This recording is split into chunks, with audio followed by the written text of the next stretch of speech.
시청자 여러분 안녕하세요. 한 주 바쁘신 일상에서 많이 힘드셨죠? 바쁜 일상을 접고 죄악 세상에서 참된 쉼을 깨닫고 느끼고 행하기 위해 이곳에 함께 모인 모든 성도님들을 환영합니다. 몇 사람의 예술인이 모여 인생과 예술에 대해 이야기를 했습니다. 삶이 피곤하고 창작의 한계를 느낀다고 푸념했습니다. 그런데 한 사람이 생동감 넘치는 얼굴로 말을 꺼냈습니다. 지친 생활에서 활기를 찾고 예술적인 영감을 얻는 비결이 내게 있습니다. 모두 그를 주목했을 때 그는 말을 이었습니다. 우리 집에 있는 작은 골방이 회복의 숨터지요. 나는 지칠 때면 거기서 기도합니다. 그러면 다시 생기를 얻고 일어나지요. 골방의 기도가 나를 잊게 했습니다. 이 사람이 부르의 명곡을 남긴 하이든입니다. 요즘은 많은 사람들이 주식이나 부동산 등 재테크에 관심이 많다는 소식을 들었습니다. 최근에 혹시 이런 말도 들어보신 적 있으신가요? 재테크보다 중요한 것은 시테크이고 시테크보다 중요한 것은 쉼테크이다. 정말 재미있는 말이지요. 그러고 보니 쉼도 요즘에서는 테크입니다. 오늘 쉼의 대가를 공부를 통해 한 사람의 삶을 통해 그가 어떻게 하나님께서 허락하시는 참된 쉼의 대가를 발견했는지 함께 공부해 보도록 하겠습니다. 제4과 쉼의 대가.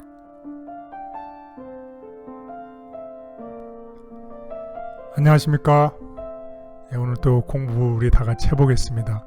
이번 3기의 총 주제가 무엇인지요? 그리스도 안의 쉼입니다. 예, 그렇습니다. 우리는 제3기 그리스도 안의 쉼, Rest in Christ. 우리가 쉬는데 그리스도 안에서 어떻게 쉼을 발견하고 그 쉼을 영원히 누리는 데 대해서 우리 공부를 지금까지 해왔고 이제 오늘도 공부를 해보겠습니다. 오늘은 네 번째 시간입니다. Lesson 4. 제목은 무엇인가요? 쉼의 대가. 쉼의 대가 혹은 쉼을 얻는데 우리가 지불하는 비용, 영어로는 The Cost of Rest가 되겠습니다. 우리가 쉼을 쉬기 위해서 얼마의 돈을 지불해야 될까요? 글쎄요. 어떻게 쉬느냐에 따라서 비용이 달라지겠죠. 근데 저는 어떤 쉼에 있어서 대가나 비용이 있다는 생각을 좀 해보진 않았던 것 같아요. 이렇게 쉽게 예를 들면 우리가 어디 캠핑을 가거나 여행을 가는 게 어떤 쉼을 얻기 위해서 가는 거잖아요. 그랬을 때 우리가 그만큼의 대가를 지불하는데 우리가 진정한 쉼을 하기 위해서 정말 얼마를 지불해야 될까요? 글쎄요. 가격이 산정할 수 있을까요? 그래서 우리 스스로는 우리 힘으로는 진정한 쉼을 얻을 수가 없다는 것이죠. 진정한 쉼을 얻을 수 있는 방법은 오늘 다 공부해서 알겠지만 우리가 죄를 갖고 있는 한은 쉼을 얻을 수 없다는 것이에요. 결국 우리가 죄와 멀리 했을 때에 죄와 멀어졌을 때 우리가 쉼을 얻게 된다는 내용이죠. 그 말은 무엇이냐면 우리가 하나님의 뜻대로 다시 죄악된 몸에서 다시 재창조가 될 때 우리가 하나님께 회복된 상태로 나가게 될 때에 우리가 새로운 삶, 새로운 쉼의 시작점이 된다는 것입니다. 그렇군요. 이제 조금 제목이 이해가 좀 되는 것 같아요. 네, 감사합니다. 이런 마음을 가지고서 한번 다 같이 한번 보도록 하겠습니다. 오늘 기억절입니다.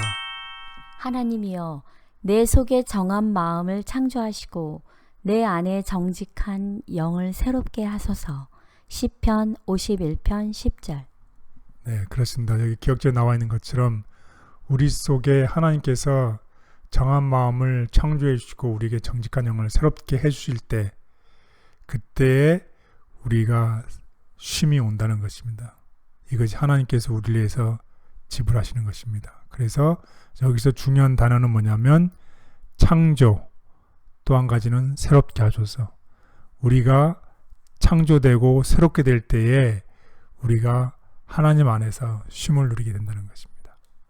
자, 그런 내용을 아시고 우리 오늘 공부할 내용은 사무엘서 11장 이 다윗의 범죄의 이야기가 나오죠. 그 다음에 사무엘하 12장에는 이 나단이 책망하는 이야기, 그리고 다윗이 회개하는 이야기가 12장 후반과 또 시편 51편에 나와 있고, 거기에 대해서 다윗이 또한 하나님의 이 은혜를 전하는 이야기가 요한 1서 9장을 통해서 또 한번 우리 보도록 하겠습니다.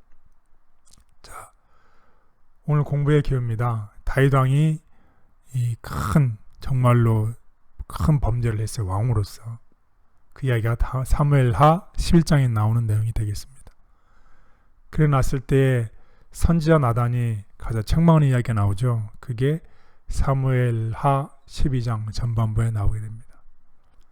그리고 이 책망을 들은 이 다윗 왕이 회개하는 이야기가 사무엘하 12장 후반부와 또 이번 일을 계기로 해서 다윗이 지은 시편 있죠. 그게 시편 51편에 나와 있습니다.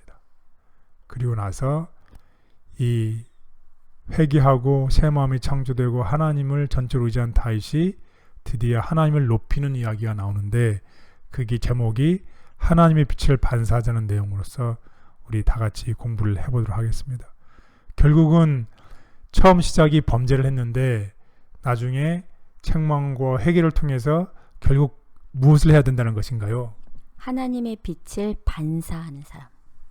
결국 시작은 우리가 범죄했지만 결국 우리의 범죄를 통해서 하나님의 은혜로 모든 것이 다 용서를 받고 나서 이런 사람들이 해야 되는 일은 무엇이라는 것이죠?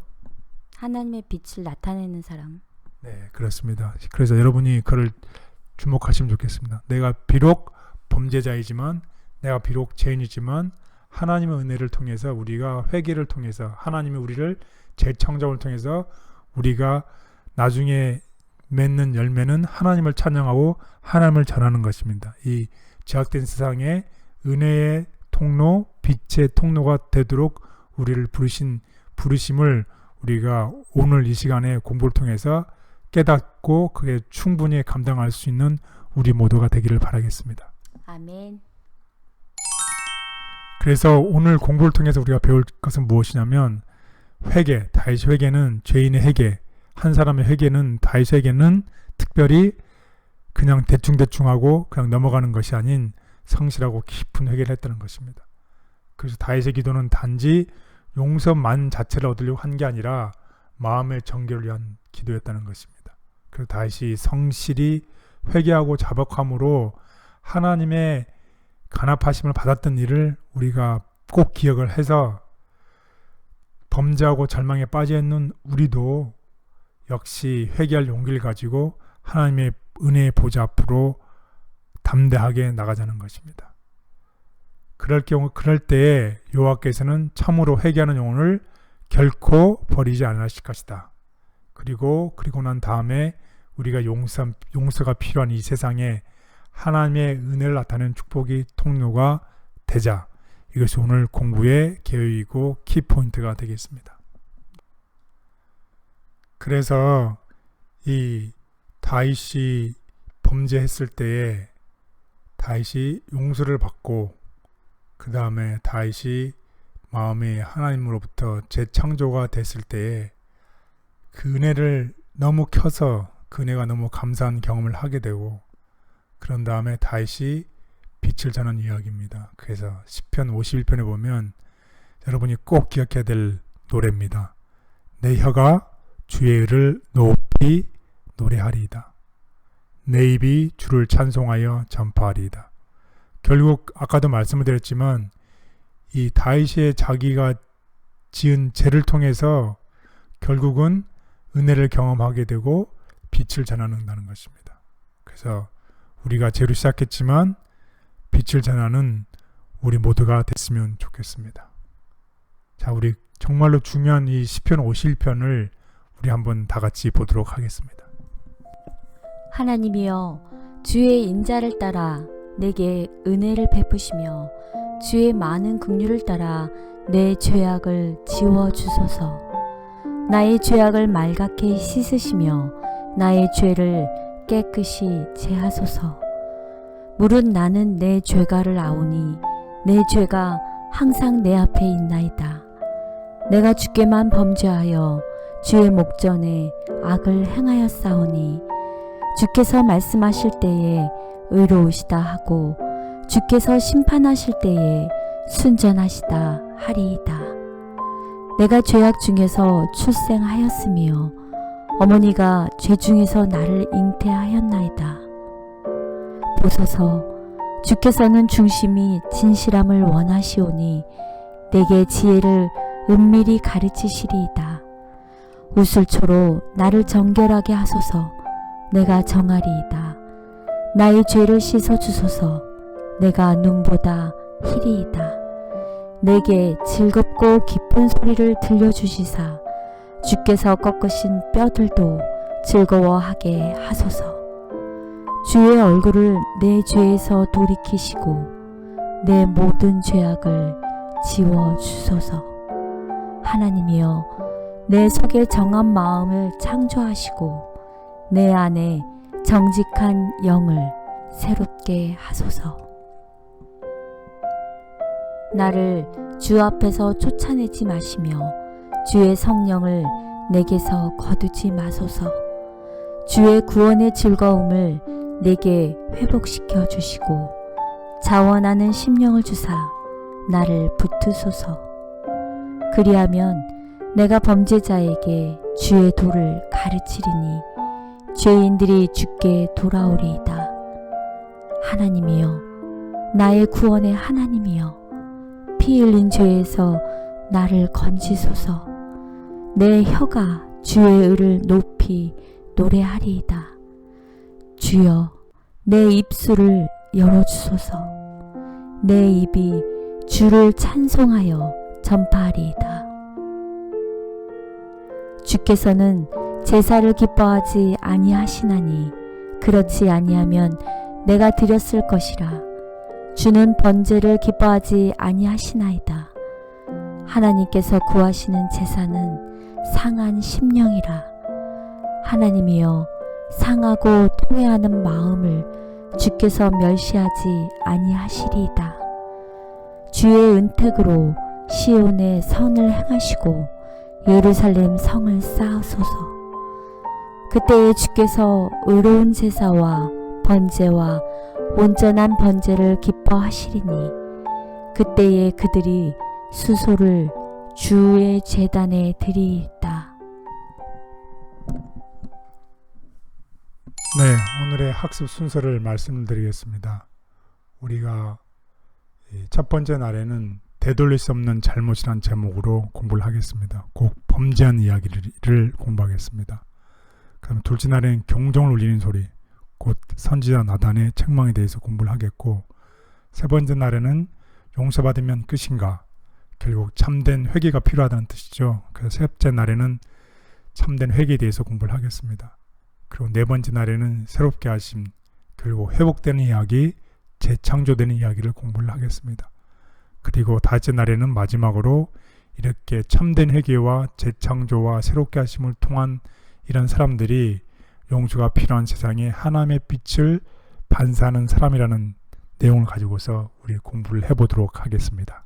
오늘 이렇게 첫째 날부터 다섯째 날의 제목을 보니까 꼭 1회, 5회의 그 드라마에 내가 주인공이 되어서 범죄하고 책망하고 회개하고 회복함으로 어떤 해피엔딩으로 내가 빛을 반사하는 자가 되는 어떤 그런 것 같은 이렇게 짜자자잔 이런 모습이 좀 보이는 것 같아요. 네, 그래서 오늘 공부의 내용이 굉장히 희망적입니다.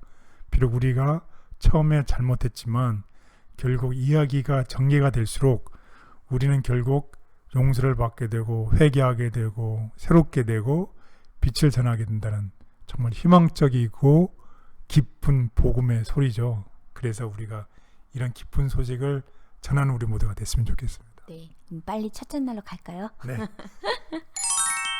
네, 첫째 날입니다. 되돌릴 수 없는 잘못이란 제목으로 우리 공부를 해보도록 하겠습니다. 오늘 공부의 내용은 사무엘하 11장에 나와 있는 내용입니다. 한번 우리가 배경을 우리 다 같이 보도록 하겠습니다. 이 다윗이 범죄한 이야기가 사무엘하 11장에 기록되어 있습니다. 이 첫 번째로 우리가 기억해야 될 점은 다윗은 자신이 있어야 할 자리에 있지 않음으로 인해서 유혹에 빠지게 되었다는 것입니다. 또 시간적으로 보면 범죄한 그날 저녁에 다윗은 자신이 군대와 함께 요단강 반대편에 있어야 했고, 그는 상대편인 암몬 족속을 무찌르고 마침내 나라의 평화를 가져오기 위해서 군사들을 이끌고 있어야 할 그 자리, 그 시간에 다윗이 있어야 되는데, 다윗이 범죄한 그날 어디에 있었나요? 여러분이 다 아시다시피 다윗은 궁에 있었습니다. 전쟁이 쉽게 이제 이길 거라고 생각해서 이 자기 부하에게 맡기고 자기는 그 전쟁터에 나가 있는 것이 아닌 이 궁 안에 있었습니다. 그래서 다윗이 그날 저녁에 우리아의 아내 바세바를 불러들여 죄를 범하는 이야기가 기록되어 있습니다. 그리고 다윗이 바세바가 임신했다는 소식을 듣고서 남편인 우리아를 싸움터에서 돌아오게 했으나 이 우리아가 자기 집에 들어가지 않고 이 성 밖에서 잠을 자게 되죠. 참으로 충실스러운 사람입니다. 그럴 때에 다윗이 요압을 명해서 이 남편 우리아를 전사케 하는 이야기가 나옵니다. 그리고 이 남편이 죽자 다윗이 그 바세바를 데리고 와서 아내로 삼는 이런 정말 범죄한 이야기가 나오게 됩니다. 이 스토리는 정말 중죄네요. 정말. 중죄한 얘기죠. 그리고 잘 치밀히 계획된 이야기죠. 범죄한 이야기, 자기가 범죄한 것을 가리기 위해서 치밀한 계획을 세웠는데 그 충신 우리아가 이를 거부하게 되고 그랬을 때에 이 충신을 죽이게 된 얘기, 그리고 남의 아내를 자기 아내로 삼는 이야기, 이런 이 범죄 얘기가 11장에 나와 있습니다. 그래서 다윗은 왕이기 때문에 이것을 은밀히 처리해서 아무도 모르게끔 했다는 것이에요. 그런 이야기가 11장에 나옵니다. 그래서 이 다윗 왕이 그 전까지 정말 신실한 사람이었잖아요. 그래서 이 정말 신실한 이 왕, 그리고 아무리 신실한 사람이라 할지라도 이 약점을 집요하게 파고드는 사단이 있어요. 이 사단 유혹에는 아무도 자신의 힘으로는 이겨낼 수 없다는 것입니다. 다윗 역시 자신이 있어야 할 곳에 있지가 않았고, 또 보지 말아야 할 것을 바라봄으로 사탄에게 틈을 열어주었다는 것입니다. 그래서 성경에는 다음과 같은 말이 있죠. 선줄로 생각하는 자는 넘어질까 조심하라. 우리가 다 같이 이런 말씀을 늘 기억하고 생각하면 좋겠습니다. 그래서 항상 자신의 믿음을 돌아보고 하나님께 의지하는 삶을 우리 모두 사는 우리 모두가 됐으면 좋겠습니다. 아멘.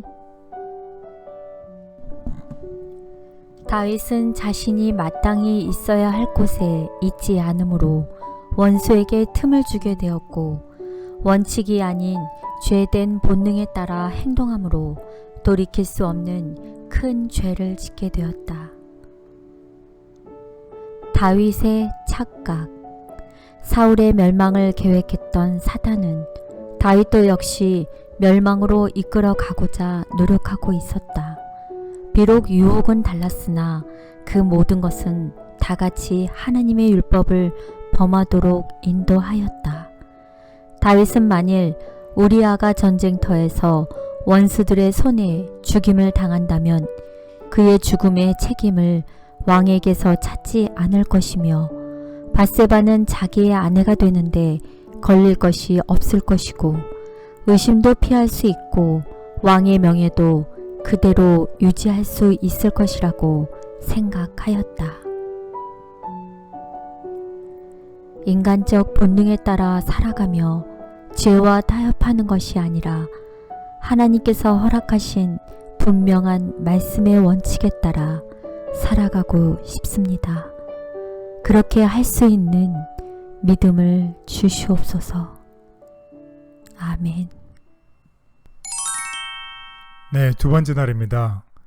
이 다윗이란 치밀한 범죄를 계획하고 그를 아무도 모르게 덮으려고 했을 때에 이 경종을 울린 소리, 결국 책망의 소리가 오늘 공부를 하도록 하겠습니다. 그래서 사무엘하 12장 1절에서 14절에 우리 배경을 다 같이 보게 되면 이 선지자 나단이 하나님이 보내심을 받아서 다윗에게 와서 다윗의 죄를 책하고 형벌을 선고하는 이야기가 나옵니다. 그래서 우리 다 같이 선지자 나단이 비유로서 아주 지혜롭게 다윗에게 얘기를 하기 시작하는데 우리 한번 다 같이 비유의 이야기를 보도록 하겠습니다. 한 성읍에 두 사람이 있는데 한 사람은 부하고 한 사람은 가난하니 그 부한 사람은 양과 소가 심이 많으나 가난한 사람은 아무것도 없고 자기가 사서 기르는 작은 암양 새끼 한 마리뿐이라. 그 암양 새끼는 그와 그의 자식과 함께 자라며 그가 먹는 것을 먹으며 그의 잔으로 마시며 그의 품에 누움으로 그에게는 딸처럼 되었거늘 어떤 행인이 그 부자에게 오매 부자가 자기에게 온 행인을 위하여 자기의 양과 소를 아껴 잡지 아니하고 가난한 사람의 양 새끼를 빼앗아다가 자기에게 온 사람을 위하여 잡았나이다 하니. 네, 이렇게 선지자 나단이 아주 지혜롭게 다윗에게 접근하는 이야기가 나오게 됩니다. 그랬을 때에 선지자 나단이 이 비유를 얘기했을 때 다윗이 자신도 모르게 그 사람에게 사형을 선고를 내리게 되죠.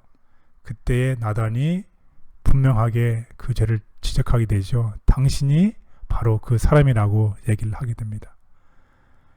그래서 우리가 이런 당신이 바로 그 범죄자, 그 사람이다임을 알리는 방법이 또 여러 가지가 있는데 이런 방법이 있을 수 있어요. 첫 번째는 큰 소리로 외쳐서 말할 수도 있고 두 번째는 상대방 앞에 두고 직접 지적하면서 말할 수도 있고 혹은 상대방을 향한 걱정스럽게 아주 조심스럽게 얘기할 수도 있고 과연 나단은 어떤 방법을 선택했을까요? 나단이 선택한 방법은 분명하게 얘기를 했으면서도 은혜로 가득 찬 말로 왕에게 그의 죄를 지적했다는 것입니다. 네, 저희가 이렇게 지내다 보면 어떤 분은 또 그런 분도 있어요. 난 뒤에 가서 얘기하는 거 싫으니까 내가 너한테 직접 얘기하는데 하면서 상처를 주는 분들도 또 계시더라고요. 그래서 우리가 조심을 해야 되겠습니다. 이 당시에 이 다윗은 왕이었어요. 선지자가 아무리 바른 말을 해도 왕이 싫으면 어떻게 하세요? 죽일 수 있는 그런 관계였었죠. 그렇기 때문에 나단은 자기 목숨을 걸고서 와서 전하는 것이죠. 그러니까 정말 지혜롭고 은혜스럽게 비유를 통해서 정말 하나님의 뜻을 정확하게 전달하게 됐었죠. 우리도 하나님을 전달할 때 이게 은혜로 가득한 입술을 가지고 마음을 가지고 전해야 되겠네요. 아멘. 우리가 그런 지혜가 필요합니다. 그래서 자기의 죄가 책망을 받는 그 순간 다윗의 선택을 보겠습니다. 다윗은 우리가 하나님의 아들과 대한 우리가 하나님의 뜻을 알면서 거스릴 때가 있잖아요.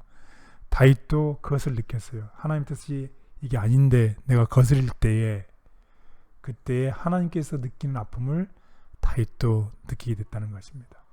그래서 마침내 다윗의 마음에 깨달음이 찾아오게 됐고 다윗이 말할 수 없는 슬픔으로 다윗의 마음이 회개하게 되는 이야기가 나옵니다. 이 죄는 우리가 죄를 짓고 나면 그 죄는 우리 자신과 우리 주변에 있는 사람들에게 영향을 미치게 되죠. 우리 가족뿐만 아니라 우리 교회에도 불명예스러운 일이 되죠. 하물며 한 나라의 왕인 다윗이 죄를 지었을 때 그 나라뿐만 아니라 왕궁뿐만 아니라 그 나라 전체, 이웃 나라 전체에 이런 불명예스러운 일이 된다는 것입니다. 그래서 결국은 그것이 하나님을 아프게 할 뿐만 아니라 다시 하늘 향해 세워져 있는 십자가 위에 또 하나의 목을 받게 되는 그러한 일이 된다는 것입니다. 그래서 우리도 이러한 일들을 생각하고 우리의 죄가 얼마나 큰 영향을 미치는지 생각하고 하지만 다윗처럼 우리가 죄를 책망받았을 때에 정말 회개하고 겸손하게 나가는 우리 모두가 됐으면 좋겠습니다. 아멘. 하나님께서 보내신 선지자의 견책으로 마침내 다윗의 양심은 일깨워졌고 자신이 저지른 죄가 하나님 앞에 얼마나 큰 죄인지 깨닫게 되었다. 왕 앞에 선 선지자. 선지자 나단은 다윗에게 책망의 기별을 전하라는 명을 받았다. 이것은 매우 혹독한 기별이었다. 이와 같은 책망을 받고도 책망한 자로 하여금 반드시 죽음으로써 그 값을 치르게 하지 않을 군주는 거의 없었다. 나단은 굽히지 않고 하나님의 선고를 전했으나 왕의 동정심을 끌고 그의 양심을 환기시켜 자기의 입술로 자신에게 사형 선고를 내릴 그와 같은 천례의 지혜를 사용하였다. 그동안 제가 알게 모르게 지은 수많은 죄가 결국엔 하나님께 범죄한 것임을 깨닫습니다. 사람 앞에서뿐만 아니라 하나님 앞에서도 의로운 자로 살게 하여 주시옵소서. 아멘. 네, 세 번째 날입니다. 용서받으면 끝인가? 라는 제목으로 공부를 하겠습니다. 참된 회개에 대해서 공부를 해보도록 하겠습니다. 그래서 사무엘하 12장 후반부의 배경입니다. 이 나단은 즉시 다윗에게 여호와께서 당신의 죄를 사했음을 확신시켜 줬습니다. 하나님 용서는 지체되지 않고 바로 이루어졌습니다. 십자가의 상의 강도도 하나님께 용서를 구했을 때 그 구원이 어떻게 이루어졌나요? 바로 이루어졌죠. 하나님의 용서는 지체함이 없습니다. 우리가 잘못된 것을 진정으로 회개했을 때 그 용서는 지체되지 않고 바로 이루어진다는 것을 기억하시면 좋겠습니다. 그리고 하지만 그 죄의 결과, 바세바가 낳은 아들이 병이 들었고 다윗이 그 아들에 의해서 비탄한 이야기와 또 결국은 그 아들이 죽는 이런 이야기가 기록되어 있습니다. 그리고 나서 드디어 그 다음 왕인 솔로몬이 출생한 이야기가 나오게 됩니다. 그래서 아무런 잘못도 없는 우리와 그리고 새롭게 태어난 아이에게까지 영향을 미친 자신의 죄악의 결과에도 불구하고 마침내 다윗은 하나님의 은혜가 이 모든 것을 다 덮어줄 것이며 모든 죄의 결과들이 완전하게 해결될 것임을 이해하기 시작했습니다. 그래서 이렇게 했을 때에 그 정말 유명한 시편 50편을 기록했지요. 그래서 그는 더 이상 자신의 죄를 감추지 않고 공개적으로 회개하는 내용이 시편 51편에 나오게 됩니다. 이 51편을 통해서 다윗은 하나님의 변치 않는 사랑과 죄인을 향한 그분의 동정심에 호소해서 자비를 구했습니다. 그리고 다윗은 정말로 새롭게 되기를 간절히 원했습니다. 우리 모두도 이렇게 새롭게 되기를 원하는 사람, 내가 재창조 되기를 원하는 사람이 됐으면 좋겠습니다. 그래서 하나님의 용서를 믿고 구한 다윗처럼 우리도 똑같은 죄인이기 때문에 우리도 우리의 죄에서 우리를 구원할 예수 그리스도가 필요하다는 것입니다. 우리도 우리의 죄를 인정하고 우리를 씻으며 우리를 깨끗게 하시며 우리를 새롭게 하실 수 있는 유일한 분인 우리 예수 그리스도께 우리가 날마다 간구하는 삶을 살면 좋겠습니다. 아멘. 다윗은 비록 자신이 지은 죄의 슬픈 결과를 맛볼 수밖에 없었지만 그가 진심으로 자신의 죄를 자백하고 회개하였을 때 하나님께서 용서해 주셨다. 참된 회개. 개혁이 따르지 않는 회개는 참된 회개가 아니다. 그리스도의 의는 자복하지 않고 버리지 않은 죄를 덮는 외투가 아니다. 품성을 변화시키고 행동을 제어하는 것이 생애의 원칙이다. 거룩함이란 하나님께 전체를 바치는 것이며 마음속에 있는 하늘의 원칙에 마음과 생애를 완전히 복종시키는 것이다. 보면 볼수록 누추하고 죄 많은 인생이지만 다윗을 용서하셨던 하나님의 은혜에 의지하여 오늘도 하나님 앞으로 나옵니다. 제 안에 더러운 것을 제해 주시고 새롭게 변화시켜 주시옵소서. 아멘. 네, 넷째 날입니다. 새롭게 하심 재창조의 이야기를 우리 공부해 보도록 하겠습니다.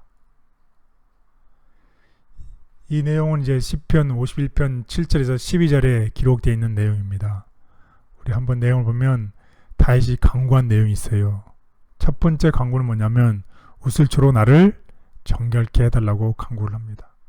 그리고 하나님께 내 속에 정한 마음을 창조해 달라고 간구를 하게 됩니다. 그리고 이렇게 죄악에서 그냥 디프레스된 삶을, 우울증하는 삶을 사는 게 아니라 마찬가지로 죄의 용서에 대한 기쁨과 즐거움을 달라고 간구를 하는 것이죠. 결국 이 다윗의 간구, 내가 우주로 정결하게 하고 정한 마음을 창조하게 하고 더 중요한 것은 하나님으로부터 기쁨과 즐거움을 제 삶에 달라고 간구를 한다는 것입니다. 이런 것을 염두에 두시고서 우리 한번 시편 51편 7편에서부터 한번 읽어보도록 하겠습니다. 우슬초로 나를 정결하게 하소서. 내가 정하리이다. 나의 죄를 씻어주소서. 내가 눈보다 희리이다. 내게 즐겁고 기쁜 소리를 들려주시사 주께서 꺾으신 뼈들도 즐거워하게 하소서. 주의 얼굴을 내 죄에서 돌이키시고 내 모든 죄악을 지워주소서. 하나님이여, 내 속에 정한 마음을 창조하시고 내 안에 정직한 영을 새롭게 하소서. 나를 주 앞에서 쫓아내지 마시며 주의 성령을 내게서 거두지 마소서. 주의 구원의 즐거움을 내게 회복시켜 주시고 자원하는 심령을 주사 나를 붙드소서. 네, 다윗이 간구한 이 시편에 우리 다 같이 보았습니다. 그래서 이 구약에서 창조하시는 분은 누구밖에 없습니까? 하나님이요. 하나님밖에 없습니다. 그러면은 재창조, 구약에서 창조가 우리의 범죄한 이후에 우리가 다시 재창조가 되어지는 그분도 누구밖에 없다는 것인가요? 하나님이요. 하나님밖에 없다는 것입니다. 우리 스스로는 우리가 어떻게 할 수 없어요. 그래서 마침내 우리가 재창조 되어질 때, 우리가 모든 죄에서부터 회복되고 우리가 새롭게 되어질 때 비로소 우리가 참된 쉼을 경험하게 된다는 것입니다. 참된 쉼의 대가는 우리가 결국 하나님 안에서 재창조되어질 때 그런 삶을, 그런 쉼을 경험하게 된다는 것을 꼭 기억하시면 좋겠습니다. 그래서 재창조는 결국 승리하는 그리스도인 삶인 것입니다. 그리고 이 승리는 전적으로 예수 그리스도 안에 있을 때 이루어지게 됩니다. 그래서 그분께서 허락하시는 구원의 기쁨을 맛보면서 우리가 늘 새롭게 됨과 회복되어야 할 필요성을 우리는 날마다 간구해야 되겠습니다. 아멘. 오늘 교사님 새롭게 하심 재창조 말씀을 듣다 보니까 제가 한 가지 경험이 생각이 나는데, 그 경험이 제가 새롭게 돼서 재창조됨으로 기쁨을 맛봤던 경험이 생각이 나는 것 같아요. 어떤 것이죠? 제가 차를 새 거를 갖게 되었거든요. 근데 차를 가지고 제가 딱 운전을 했는데, 제가 우회전을 하다가 이게 딱 보다 보니까 그 오른쪽에 바위가 크게 있는 걸 제가 보지를 못하고 그만 우회전하는 바람에 앞에 범퍼도 다 망가지고 스크래치도 나서 너무너무 속이 상하더라고요. 그래서 집에 와서 제가 이제 얘기를 하고, 그리고 이렇게 고치고 나서 그 새 범퍼와 스크래치가 다 없어진 것을 보니까 이게 새 차가 되니까 너무너무 기쁘고 또 이렇게 너무 좋더라고요. 그래서 이렇게 말씀을 듣다 보니까 차도 그런데 이렇게 내가 망가진 내 모습, 내 마음을 하나님께서 제가 회개하고 난 후에 아주 새롭게 저를 다시 재창조하고 난 다음에 산다면 그 기쁨이 어떤 기쁨인지 이렇게 알 수 있을 것 같다는 생각이 들었어요. 네, 정말로 좋은 예를 들어주셔서 고맙습니다. 차도 하물며 그런데 우리가 새롭게 창조될 때 정말 우리의 마음이 기쁘겠죠. 예, 펄쩍펄쩍 막 뛸 것 같아요.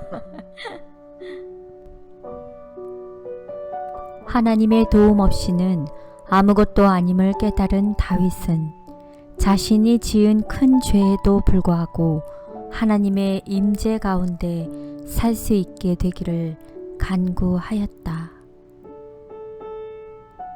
언행이 일치된 그리스도인. 언행이 일치된 그리스도인은 예수 그리스도 안에서 새로운 피조물일 뿐만 아니라 고상한 피조물이다. 그는 다른 사람들에게 하늘과 하나님께로 가는 길을 보여주는 다함이 없는 빛이다. 그리스도에게서 생명을 흡수하고 있는 사람은 세상에 경박하고 만족을 줄 수 없는 것을 갖고자 하지 않을 것이다.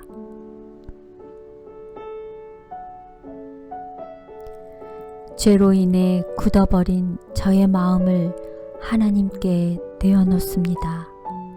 그리고 하나님께서만 허락하실 수 있는 마음의 재창조를 경험하고 싶습니다. 성령님께서 제 마음을 깨끗하게 하셔서 하나님과 함께하는 기쁨 가운데 살게 해 주시옵소서. 아멘. 네, 다섯째 날 마지막입니다. 하나님의 빛을 반사하는 자들이라는 제목으로 우리 공부를 해보도록 하겠습니다. 우리들의 이 죄가 있어요. 이 죄가 용서를 받았을 때에 우리가 공부한 것처럼 우리 마음이 재창조가 되고 또 우리한 재창조를 통해서 우리가 하나님의 은혜를 경험하게 됐을 때에 우리가 우리의 받은 이 경험, 우리의 과정을 사람들에게, 세상에게 빛을 전한다는 것이죠. 이랬을 때에 다윗이 했던 그 노래가 우리의 노래가 되길 바라겠습니다. 내 혀가 주의 의를 높이 노래하리이다. 내 입이 주를 찬송하여 전파하리이다. 예, 우리가 결국은 하나님을 전파하고 하나님을 찬양하는 것입니다. 결국 우리의 죄로 인해서 그 죄가 용서되고 은혜를 경험하게 되고 결국은 하나님을 높이는 우리 모두가 됐으면 좋겠습니다. 그래서 하나님께서 우리의 죄를 용서하시고 재창조하실 때마다 무엇인가 바뀌게 되어 있다는 것입니다. 우리의 삶이. 그래서 하나님의 귀한 용서가 우리의 삶의 부서진 부분들을 어떻게 한다는 것이에요. 다시 하나씩 하나씩 붙들어 준다는 것입니다. 그렇게 변화된 우리의 삶이 저절로 하나님의 은혜를 나타내게 된다는 것이에요. 그래서 이것을 통해서 우리는 하나님의 대변인으로서 우리가 그런 삶을 살게 된다는 것입니다. 그래서 결국은 내 혀가 우리의 마음이 주의 의를 높이 노래하리다 라는 찬양을 늘 하게 된다는 것입니다. 따라서 우리 다음같이 시편 51편을 통해서 우리 다 같이 그런 마음을 같이 느꼈으면 좋겠습니다. 그리하면 내가 범죄자에게 주의 도를 가르치리니 죄인들이 주께 돌아오리이다. 하나님이여, 나의 구원의 하나님이여, 피 흘린 죄에서 나를 건지소서. 내 혀가 주의 의를 높이 노래하리이다. 주여, 내 입술을 열어주소서. 내 입이 주를 찬송하여 전파하리이다. 아멘. 우리 모두 다 이런 삶을 살면 좋겠습니다. 예. 그래서 이제 다윗이 이 회개를 했는데 그 다윗 회개가 어떤 회개였는지 우리 한번 다 같이 보도록 하겠습니다. 다윗의 회개는 성실하고 깊은 회개였다. 자기의 죄악을 변명하려고 노력하지 않았다. 그의 기도에는 경고된 형벌을 피하려는 욕망이 없었다. 오히려 하나님께 대한 자기의 죄의 흉악함과 자기의 영혼의 더러움을 보고 죄를 미워하였다. 그가 기도한 것은 용서만을 얻고자 함이 아니요 마음의 정결을 얻기 위함이었다. 회개한 죄인들에 대한 하나님의 약속에서 그는 하나님의 용서와 간합하심의 증거를 보았다. 하나님의 구하시는 제사는 상한 심령이라. 하나님이여, 상하고 통회하는 마음을 주께서 멸시치 아니하시리이다. 네, 그래서 회개하는 자에게는 희망이 있다는 것입니다. 우리 다 같이 보도록 하겠습니다. 누구든지 하나님의 책망을 받고 다윗처럼 겸비하게 자복하고 회개하는 자에게는 희망이 있음을 확신할 수 있다. 여호와께서는 참으로 회개하는 영혼을 결코 버리시지 않으실 것이다. 네, 감사합니다. 결국 우리가 쉼을 얻기 위해서는 우리의 죄악을 버리게 될 때에, 우리가 참된 회개를 하게 될 때에, 그리고 하나님으로부터 은혜를 경험하게 될 때에 우리의 삶에는 참된 쉼이 있다는 것을 얘기하고 있습니다.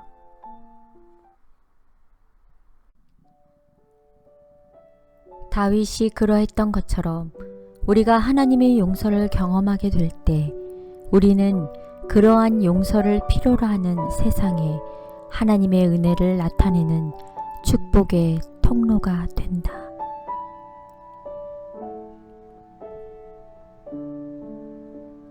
축복의 통로.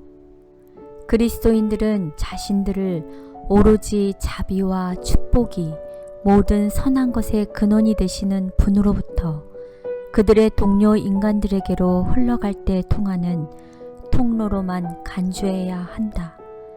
동료 인간들의 회개로 말미암아 그들은 하늘의 선물을 그들과 함께 나누게 된 자들이 드리는 헌물과 찬양을 통하여 하늘로 물결치듯 일어나는 영광의 환호를 보내게 된다.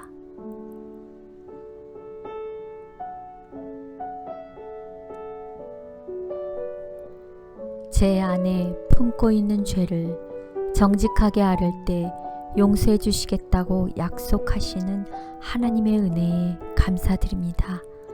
그 약속을 제가 먼저 경험하고 그러한 경험을 필요로 하는 사람들에게 나누며 살아가는 그리스도인이 되게 하여 주시옵소서. 아멘. 네, 오늘 공부의 요약을 해보겠습니다. 우리가 세 가지로 요약할 수 있는데요. 첫 번째로는 다윗은 자신의 약함을 이용한 사단의 공격으로 인해 돌이킬 수 없는 잘못을 저질렀습니다. 두 번째는 하지만 하나님께서는 선자를 통해 그의 잘못을 깨닫게 하셨고 다윗은 진심으로 회개함으로 하나님과의 관계를 회복하였습니다. 그리고 마지막으로 하나님께서는 이러한 다윗의 경험에 죄 가운데 살아가는 우리 모두의 경험이 되기를 기대하십니다. 비록 다윗이 죄를 통해서 그가 회개하고 그리고 하나님의 은혜를 경험하고 재창조를 하고 그런 이후에 하나님을 찬양했던 것처럼 우리 모두도 이러한 다윗의 경험이 우리의 경험이 되어서 우리도 세상을 향하여, 필요한 세상을 향하여, 이웃을 향하여 우리의 경험의 노래를 우리 다 같이 하면서 하나님을 전하는 우리 모두가 되기를 바라겠습니다. 아멘. 감사합니다. 다윗이 진심으로 회개함으로 하나님과의 관계를 회복하였듯이 하나님께서는 이러한 다윗의 경험이 죄 가운데 살아가는 여러분들과 저의 경험이 되기를 기대하십니다. 이제 여러분들이 다시 바쁜 일상으로 돌아가 생활하실 때 내가 경험한 용서와 은혜를 참된 쉼을 필요로 하는 직장 동료, 교회 성도, 그리고 가족들과 나누며 살아가시길 바라겠습니다. 행복하시고 건강하세요. 감사합니다.